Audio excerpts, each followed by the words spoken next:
in the room. Apologies for the delay in getting started.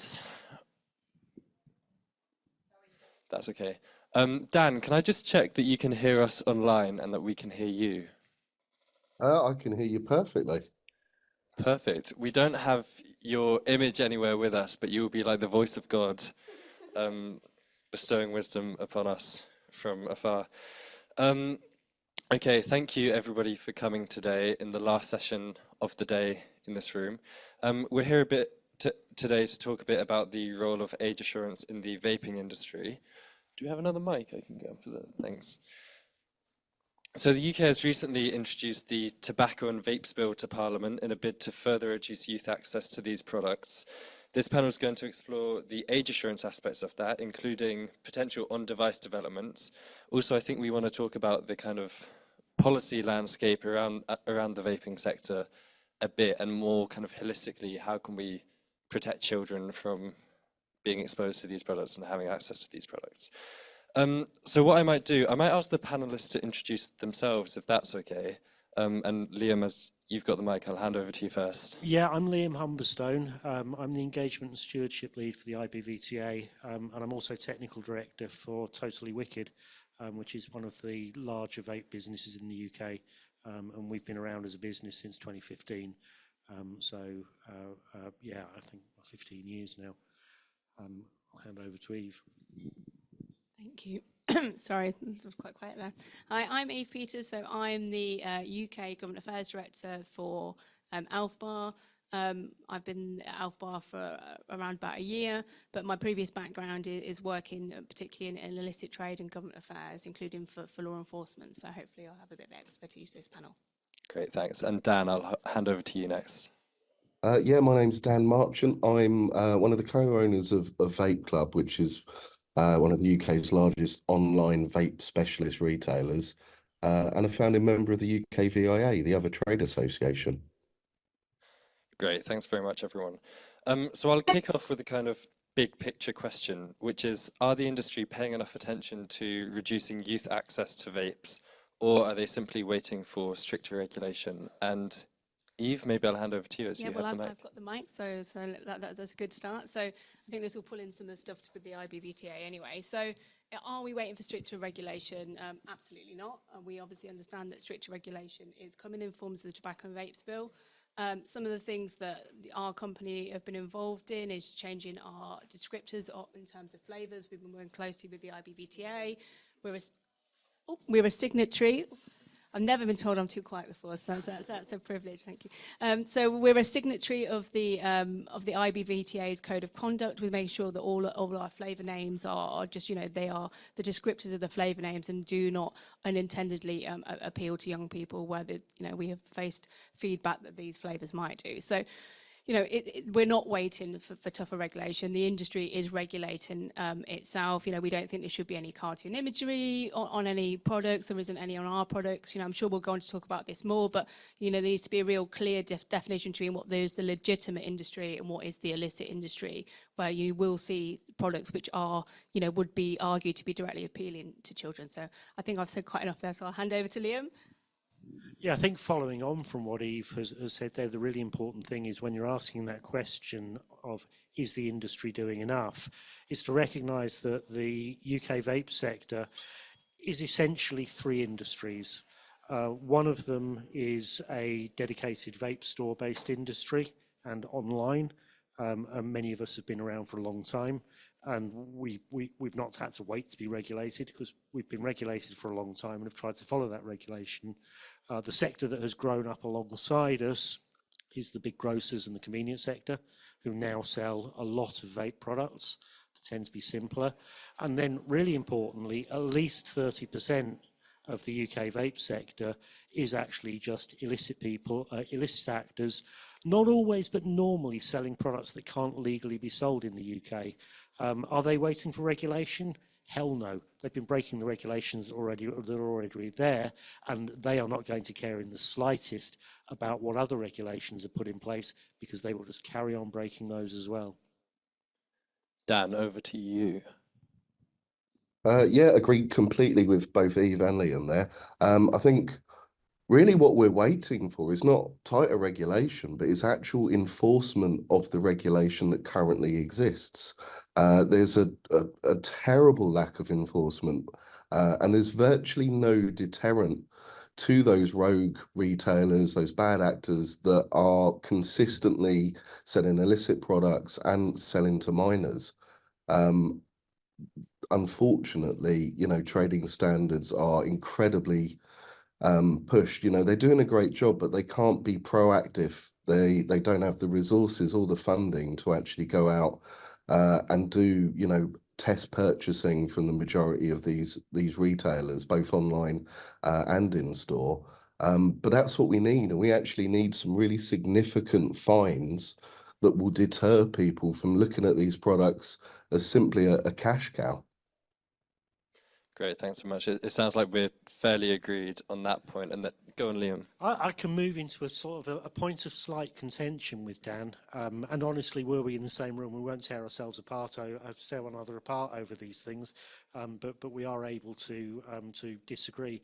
And I have some doubts about whether enforcement is the answer to any form of black market, in that enforcement is so difficult, because all the time that there is consumer demand, then as you take out one supplier, another one will appear, because you can't have demand existing in a vacuum. So I think that's always going to happen. So the thing that I would say, and I agree with Dan that I would like to see a lot more enforcement. I'd love to see those things happen.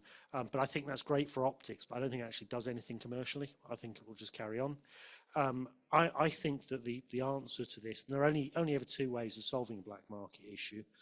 Either you make the legitimate market as attractive as the black market, because most people would prefer not to be buying illicit products or not to be going to illicit sellers, or you find a way of stopping the supply.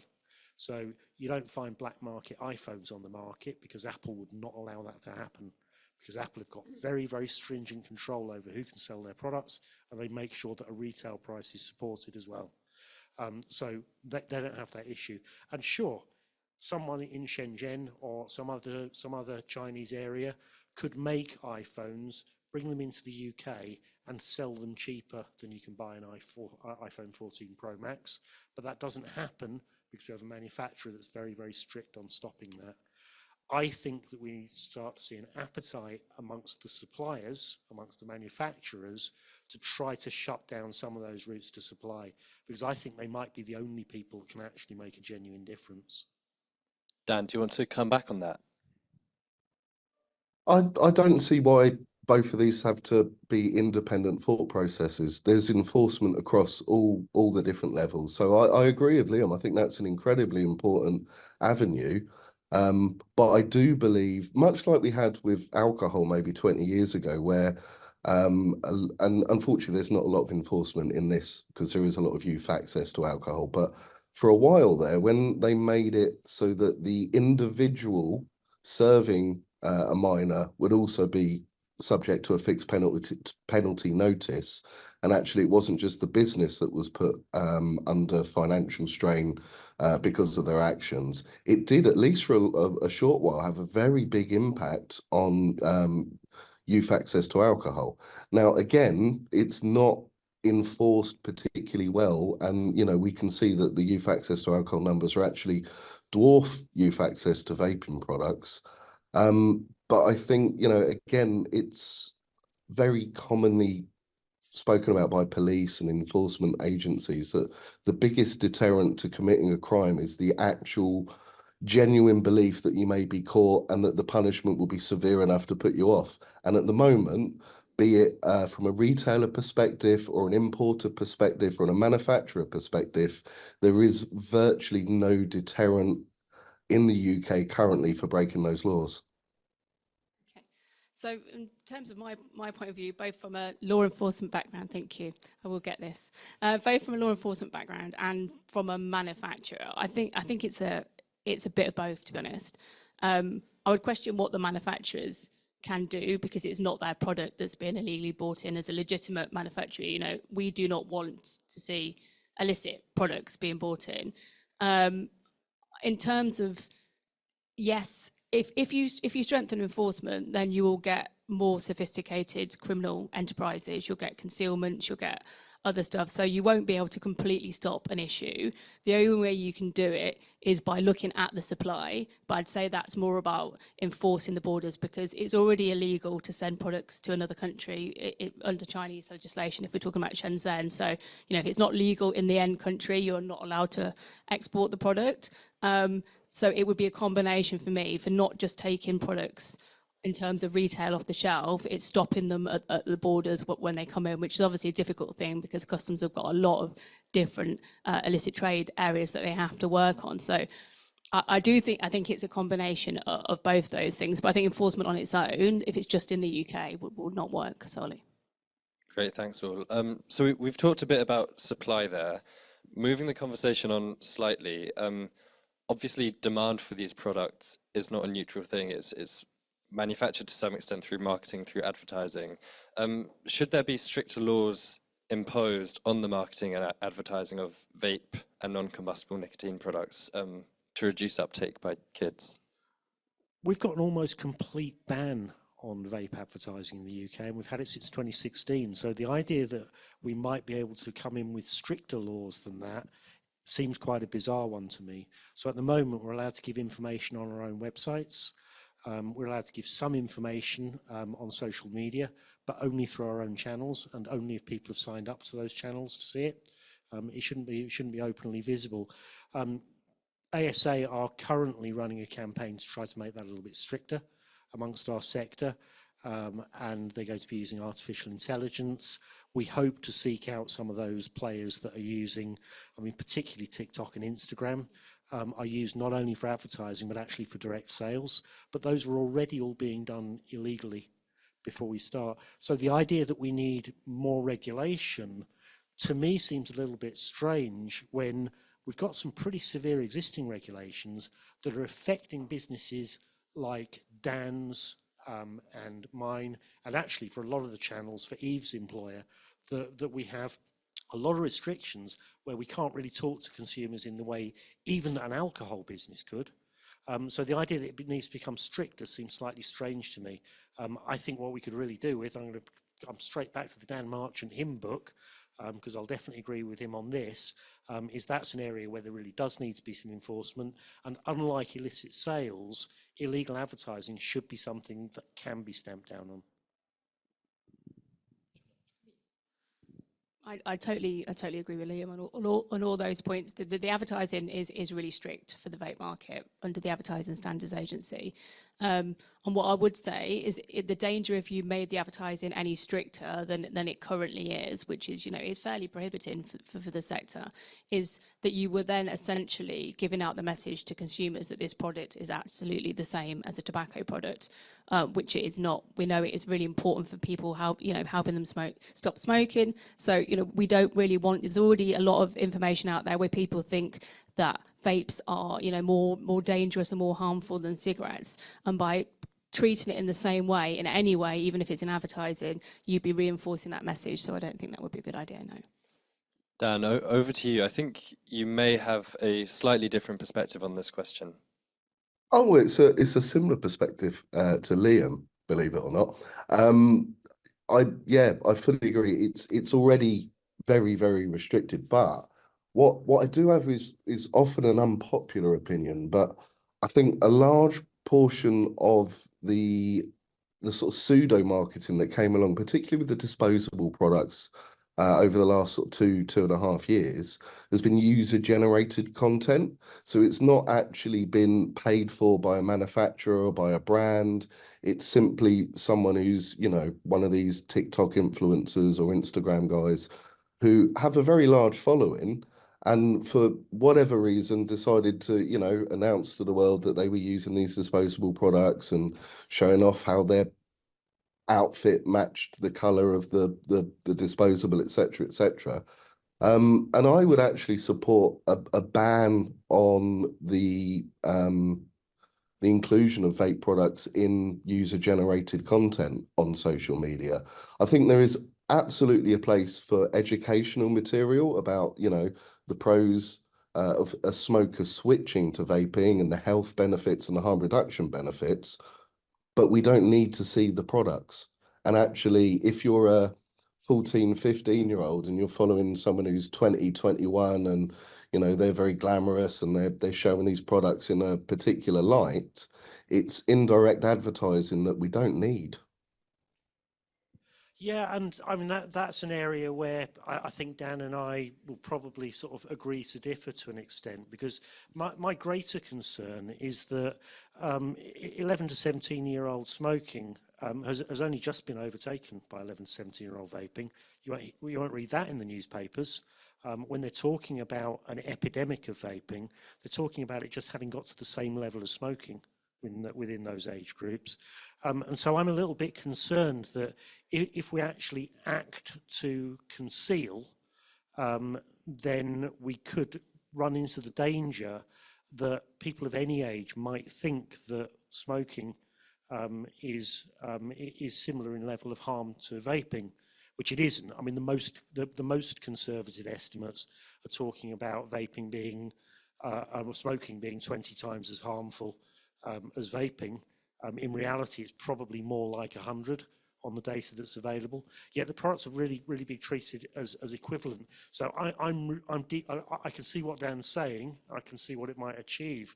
But the difficulty is, if you start concealing, what's everyone going to think deep down? Why are they hiding these products from us? Are they really that bad? And that'd be my deep concern, that you might denormalize the look of something and therefore renormalize smoking. Oh, don't get me wrong. I think smoking should also be banned in the same way. I was going to say it's with smoking, obviously it has kind of a lot of cultural clout, right? The kids look at celebrities, movie stars, people in film smoking constantly, and it's very hard to water down the cultural image that smoking makes you cool, it makes you grown up, it makes you an adult. And so this might be a slight misrepresentation of what you're saying, Liam, but maybe having vaping take its place slightly, are you saying that that might be a net benefit? I think if it were done in the right way, because I think vaping should become more normal looking than smoking. We've finally reached the point in the UK where we have as many smokers as many vapers as we have smokers. It's taken us a long time to get there, and actually it's taken disposable products coming in to get us there for that proportion to increase that much. But that has been a long, slow, hard battle. And I mean, to reference one of the finest pieces of cultural art of the last 20 years, the series Sons of Anarchy, which I binge watched that's tongue in cheek. It's quite trash. It's quite a trashy thing, very entertaining. But every character in that is chain smoking throughout, and that's still available on Netflix. And I'd be surprised if there are any particularly severe age restrictions around that. But even if they aren't, it's something that's produced in the USA, and actually watching it and enjoying it made me think, God, I used to really enjoy smoking. And you'd think how many people would actually watch that and feel it become renormalized in them, and that has never happened in vaping. It's never really been there as a cultural reference, and in fact, quite the opposite is happening at the moment.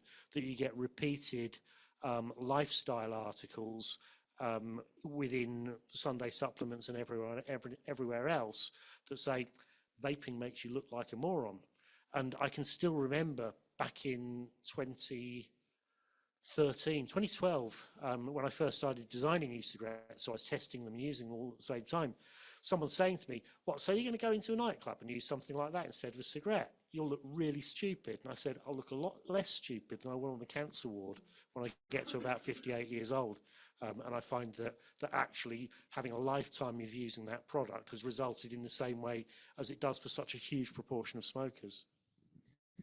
I'd just like to say, for anyone in the room, audience members, I'm keen to, if you have points or views you'd like to raise, please just stick up your hand and we'll bring a mic to you throughout. For now, moving on to the technology side of things, how effective are current age assurance technologies at preventing young people from accessing vapes? I think I'll probably pass to Liam on this one, if that's okay, as we're obviously, it's probably more relevant to a retailer. Yeah, I think it is relevant to me, and it could as easily go to Dan. So I will I will not talk very much about online age verification because the challenge with any age verification is making sure that your product is available to consumers of an appropriate age and unavailable to consumers of a non-appropriate age. And I was tickled that I put on a Veritad lanyard as well as age check when I came into this conference today, because that's who we use, and plenty of other age verification providers are available, and I'll leave it to Dan to talk about that. But the thing I'd like to talk about sort of in a little bit more depth is the challenge of running offline age verification. So in a retail store, to talk about actually how difficult it is to make that work. And Dan alluded to the fact that it perhaps works a little bit better when there's a penalty for the person making the sale. Now, I can echo that entirely because within our own retail stores, so this is totally wicked, our business, we were doing okay. We started really badly. So we get third-party audits to see how well our Challenge 25 is working. And we don't put 24-year-olds in to go and check. We use a third-party provider who's generally using people who are under 20 but look under 18. But clearly, we won't try to provoke an illegal sale or send someone who's under 18 in, because that probably wouldn't be ethically or morally quite correct. Because it might be that they find out where they can get them and go and start buying them. So we use people that are over 18. And when we first checked, we were seeing compliance rates of 70-75%, somewhere around there. So actually approaching a third of these potentially illicit sales we're actually getting through. Now this is going back a few years, because the age of sale of vaping was actually 2015 that the law was changed, and our business had an over 18s only policy before that. But actually, when there's a law comes in, you feel like you ought to be doing the extra bit to make sure that you're staying with it. So from our perspective, the first thing that we did was a lot of training. So it's not quite as simple as if someone looks under 25, then you need to see some ID, because actually, particularly if you've got team members that are actually under 25 themselves, define who looks like an under 25-year-old. And it can be quite hard to judge when you're younger yourself. So you actually have to start doing some work around that. Is how do you actually define that? How do you know what's going to make the difference? And we actually go as far as we will have a number of photos that people can look through and say, tell us how old you think each of these people are, and then they can check it. So we're running this as a continual training exercise. But even that didn't make enough of a difference. So we've got our team that should be really worrying about this, have got the tools that they ought to be able to recognise, but they're still failing. They're still failing at checking enough people who look under 25. But the next step was that we rewrote all of our employment contracts. So we had to make it so that we could actually have a significant disciplinary route for people who were not effective in using Challenge 25 when it came up. And we're pretty strict with it. Effectively, as far as we're concerned, it's gross misconduct. And if you get to the point where, and this isn't illicit sales or illegal sales, this is failing at Challenge 25. Actually, if you get the 3 strikes, you're looking for another job. And you do have to make it that serious before it makes the difference. Now, that's very easy for our business when we've got a large number of shops. We've got very close management of all of our employees. We look after them very well. They become part of a team that believes in our brand and helping adult smokers to find ways of quitting. How the hell do you do that in a convenience shop where you've got somebody who just does Saturday nights or just does Sunday nights and is working in there part-time and might actually only be 18 or 19 themselves because they're doing this late night part-time job to earn a few quid so they can carry on through studying? And just from that retail idea that you can do this really well, it's tough. It needs a significant effort to make it work. And so even without people wanting to try to follow Challenge 25, even when you really, really want to make that happen, you can fail. So quite what happens when you have a convenience store that doesn't really mind is really, really difficult. I think there's a number of vendors here today who have tech products out there designed to ease that pain point slightly Yeah, yeah, for we vaping test lots of retailers. them. We test loads of those. Uh-huh. And on the question of effectiveness, how have you found them? Not so good. Not so good. Dan, I'll hand over to you to move swiftly on. Well, I'll talk from an online perspective, because that's what we do. We don't have brick and mortar stores. And actually, the technology available online is fantastic, and it is more than fit for purpose, providing it's implemented correctly. And this is where I've seen a number of failures over the time, from particularly from test purchasing results, because unfortunately, particularly for a smaller or less experienced vendor, you can be taken up by some of the sales patter that you get from these companies. And don't forget, particularly with some of the larger companies, when they send it, that salesperson's offered on a commission basis, they want to get the sale.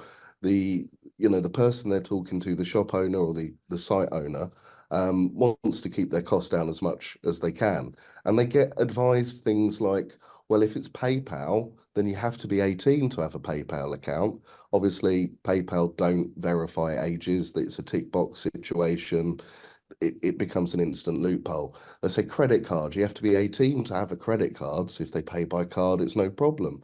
But of course, there is a large number of under 18s that get given these prepaid cards, which when you go through a payment process will look exactly like a credit card to all intents and purposes.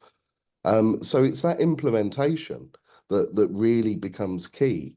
But when you do it properly, when you apply that to every single customer that comes to your website, you remove any of that human bias. So the problem of does that person look 25 or not disappears. And it almost becomes much like that US no ID, no sale situation. But it's exactly like that. If we can't ascertain your exact date of birth and your age through the initial background check, then you can also offer, like a document verification check.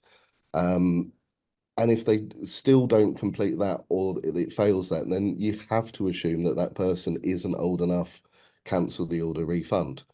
It's not cheap, but it's not hugely expensive to do digital age verification. And of course, what you can do, most companies online will allow them to create a member account, but you have to have checks and measures in place there as well. If somebody changes their address, changes their phone number, changes their email, any of these things, you've got to do a further verification to ensure that that account hasn't been compromised in some way, or they've left their computer logged in and the kids jumped on and thought, hey, look, I can get something. So it's just the little intricacies. And actually, I think what would be incredibly helpful would be some kind of national guidelines on, what procedures need to be in place to have an effective age verification process online, which seems to not quite exist. Yeah, I would totally agree on that. I think if there was something, some backing from the government to say what the kind of, what would be helpful to put in place and what would work, and case studies showing how this would work, I think that would be important. But I know we've mentioned it a million times, but we need to remember like 30% of the sector, at least 30% of the sector that's conservative, estimate probably is illicit, and they won't care if even if there are rules in place. So it's just about making sure that the rules that are for the legitimate sector don't kind of like pin them down so much that we grow the illicit sector as well. Just as a little bit of a follow-up to comments by Eve, and a bit of a plug for the IBVTA, is the IBVTA actually does have some assured guidance on age verification for vape stores.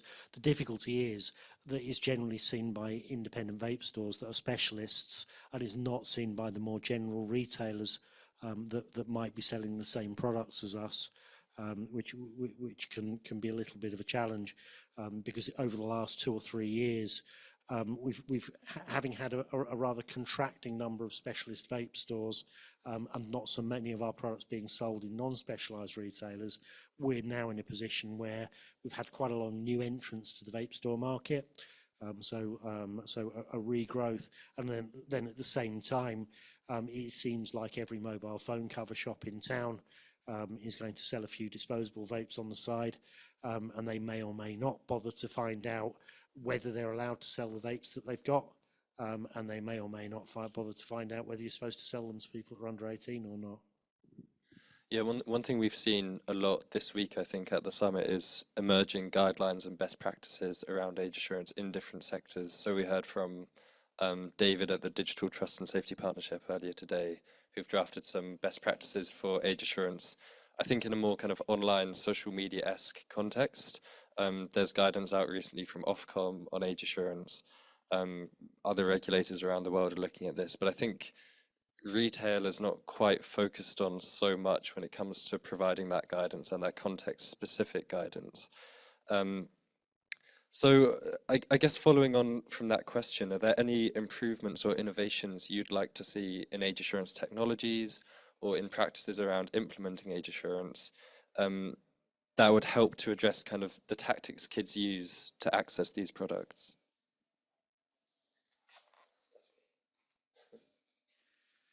Yeah, that's an interesting question, because I mean, our path through online verification clearly ran exactly the same way as Dan's did. And I would have to agree with Dan that the technology, when implemented correctly, already works brilliantly. And I don't think there is any necessity to go quite as far as some US states and some European nations have gone, that you need further age verification at the point of delivery, which is commonly used for things like knives and blades, because these are really, in relative terms, and I'll preface this by saying kids shouldn't vape, but these are relatively innocuous products, and I could perhaps be strung up for saying that, but when compared with gambling, pornography or alcohol, the direct and immediate risks and harms to people under the age of 18 are in no way comparable with any of those. No 15-year-old would have too much to vape and go and fall over in front of a vehicle and get themselves run over, or run out of control trying to start fights, or any of the things that can happen with things like alcohol. And clearly other age-restricted products, there is really an absolute need for that to be that immediate. And clearly knives and blades is one that has to be very much controlled. So I don't think we need to go quite to that extreme. I think what I'd like to see is that some of the facial recognition technology that's coming along at the moment, I'd like to see that working effectively enough that if we were to run a pilot, that we would be in a position where the people working in the store were a little bit more confident and convinced that the technology was working well for them, because at the moment it can be a little bit patchy in terms of how effective it is. But I think that has some promise and some merit. But other than that, I think we're doing all right. Dan, oh, sorry, Eve, go ahead. Dan, do you want to come in at all on that? I'm trying to think where to come in on. That's right. If we're agreed there, I think we've got about 10 minutes left. So I wanted to, sorry, go on, Dan. I was just going to say, I'd agree totally with Liam that the secondary verification on delivery is not a great idea. A lot of it is also down to basket size and the fact that these products are generally letterboxable, and people don't want to take a day off of work to wait for their vape products to arrive, and it's not good. But again, I mean, I know it sounds really random, but I bought an axe recently because I had some gardening to do and I wanted to chop up the firewood. This was supposed to be age verified on delivery. They just left it at my door. So Yeah. the problem is it's the courier, and it's totally out the hands of the retailer. And actually, I saw a similar problem in a report from New Zealand recently about children getting hold of vapes from online retailers. And two of those retailers had very good contracts in place with their couriers who were supposed to do age verification checks at the point of delivery. And the drivers simply didn't bother, whether that's because they were running late or they were having a bad day or what have you. They just dropped it off. So it becomes outside of your control as a business owner, and that becomes quite, difficult and problematic. I think age verification for the axe industry is probably the only panel we haven't had at this summit so far. Need one. Can I just make one really, really quick point on this, because I know we're short on time. I think another issue in terms of the vape sector is where the product is sold. So I know this is something that Dan, when we spoke, also supports, but the products are being sold in places like chicken shops, in hairdressers. They're being sold in places where the product shouldn't be being sold.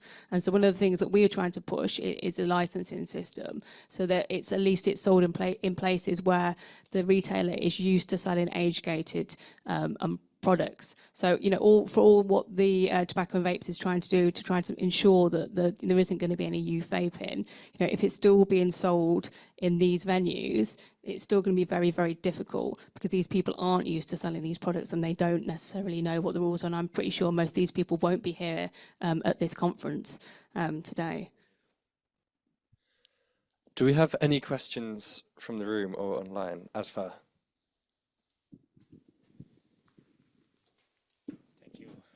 Thanks for the lovely discussion. I'm Asfar from Montreal, Canada. So it's really good to see the retail sector being in discussion, because the technologies we have, all these might very much suit for a superstore, but for a small retail, there are so many challenges.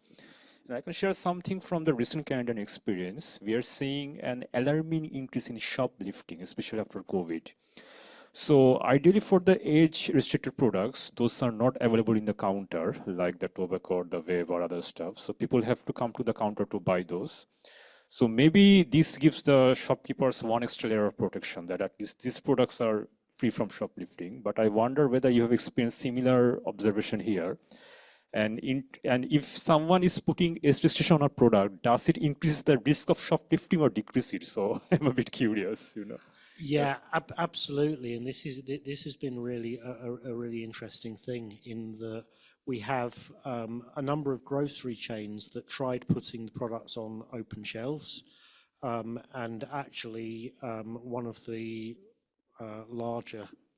probably the largest pharmacy chain, or certainly the poshest pharmacy chain in the UK, also put these products on open shelves, including the market leader at the time, Elf Bar, and they had some huge issues with shrinkage. So they had a lot of products being shoplifted, and our suspicions were always that they were largely shoplifted by people who were underage. And I think it would be completely reasonable to say that, okay, in specialist vape stores, where you don't normally get people under 18 even bothering to go in, because in a good specialist vape store, the guy behind the counter will look at them and say, "Oi, hop it, nothing for you in here." That people should have relative freedom in the way that they display products. But I think in more general stores, they should in some ways perhaps be treated in the same way as pornography, in that they really ought to be, if not completely out of sight, somewhere that kids aren't going to be looking because they know it's not for them. And the interesting parallel, I guess, is with alcohol, because certainly in the UK, then alcohol, including spirits, are on sale on open shelves, quite a lot of the time with limited amounts of security tagging on them. But I'm guessing that they just assume that kids don't go down those particular aisles. But I firmly believe that in more general sales outlets where you might have kids walking through, they're going to shoplift them if they can't buy them. So yeah, I think exactly the same thing as you may have seen in Canada. Thank you. I have one question, if I'm audible. Yeah. Okay. So adding to the point, what the difficulties on the retail stores where their employees will not be able to verify if they are below 25 or if they're below 18 to purchase. How about the thoughts on locking the vape device by default, as in the pre-purchase time? Definitely a Bluetooth enabled vape where a user after purchase can go through an age verification process, and then they will be able to unlock the vape. By this, we can potentially avoid all the technical problems. So to understand that a bit better, are you familiar with this process? Yeah. Yeah, I'm really familiar with this process. We, as well as another fairly major vape supplier, has actually worked on not only producing a product that uses age verification through Bluetooth, so you actually have to sign into an age verified account before you can activate the e-cigarette, which is a very belt and braces way of doing it. And actually the technology to do it is not particularly expensive. There is one huge issue in that the two major mobile phone platforms don't allow any vaping or nicotine products, unlicensed nicotine products on their platforms. So you have to do it through a web app rather than by a mobile phone app, which puts an extra barrier in the way. But the biggest barrier was it stops adults from buying them. Is if you have to go through that to activate the product, they stop buying them. And I'm talking at levels of 75 to 80% of lost sales. So I would be very, very concerned if anyone were to start saying that this perhaps ought to become a requirement, because I know how quickly it would kill our complete sector in terms of access to adult smokers, because no one has ever had to go through an age verification app to spark up a cigarette.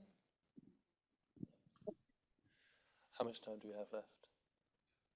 4 minutes. Okay. Should we dig into one more final question? I'll combine the last two questions, which were about the role of education, but also kind of social or economic interventions that we could make alongside age assurance to help reduce youth access to vaping.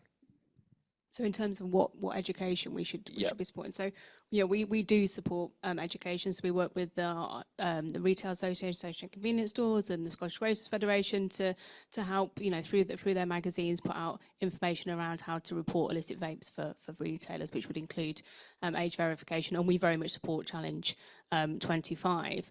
In terms of education that comes directly from the industry, that can sometimes be difficult because of some of the stuff we mentioned earlier around the Advertising Standards Agency and the restrictions that we have on us. So in terms of like showing that the product can be recycled, or the fact that anything trying to educate about vapes, it can be deemed to be indirect marketing. So it is difficult for us, but absolutely we think there is a place for greater education, whether that be in schools or whether that be through the retail associations, or just letting people know about This is a really interesting area for me, and I think we need to be incredibly careful about how we educate teenagers. People do not, when they're 18, suddenly become mature, knowing, and able to do things. But if they're under 18, they believe anything they tell you. You'll find that a huge proportion of 13 or 14-year-olds are actually pretty bright, are actually pretty well read, actually know their way around a lot of current affairs, perhaps that their parents don't. Now, there's a really big problem with education in vaping at the moment, and that is that most teenagers are now quite misled about how harmful vaping is compared to smoking. As they have become more and more misled, because this is a trend where they are starting to think vaping is more and more dangerous, it has become more and more popular with them. Through not telling teenagers the truth, we have made something incredibly attractive to them, because it's a bit edgy and it's a bit dangerous. And I mean, thank God it's not alcohol experimentation or other drug experimentation that they're moving towards. But I think that misleading them is actually having really quite negative consequences in terms of their behaviour. And I think that it is time in terms of education that the media were put in a position where they just tell people the truth about vaping.